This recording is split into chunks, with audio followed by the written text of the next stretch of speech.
State police are looking into the disappearance of a Tioga Center woman, Michelle Harris. This morning, about 10:05 a.m., we arrested Calvin Harris. He's charged with one count of second-degree murder.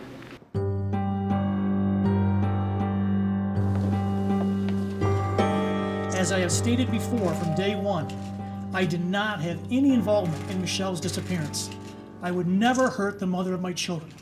Cal Harris calls it a press conference. I just call it desperation. He's got to try something new. What he's been doing isn't working.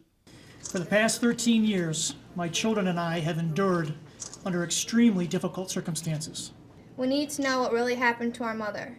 We know our dad had nothing to do with her disappearance. We also know there are people out there with information who can help us get answers. It's been 13 years almost of hell. We had the first trial. He was found guilty. The conviction was thrown out. Finally had a second trial. He was found guilty again, and the conviction was overturned. I'm Greg Taylor. I'm Michelle Harris's brother. 24 people totally agreed that he was guilty. You cannot get two people to agree on what color your hair is. We do another trial and another one. I mean, when's it gonna stop? If I was one of the 24 jurors from before, I would be so pissed. We usually end our reports with a verdict, but in the case of Cal Harris, verdicts are just the beginning. Over the 7 years that we've covered his case, Harris has been convicted twice for the murder of his wife, Michelle, although her body has never been found. And now, as he faces his third trial, Harris is doing something he's never done in the past. He's sitting down for an interview. Are there misconceptions that people have about you? Oh yeah, absolutely.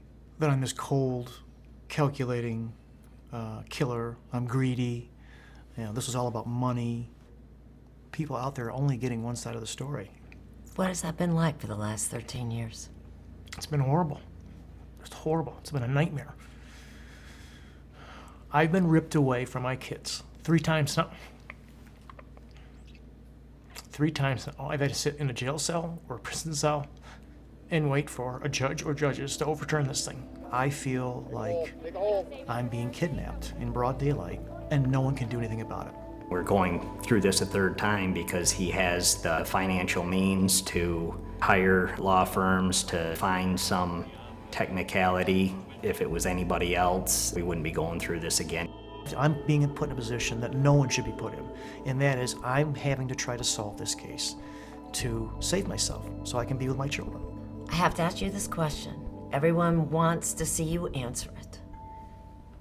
Did you have anything to do with the disappearance of your wife? Absolutely not. Did you kill Not her? even close.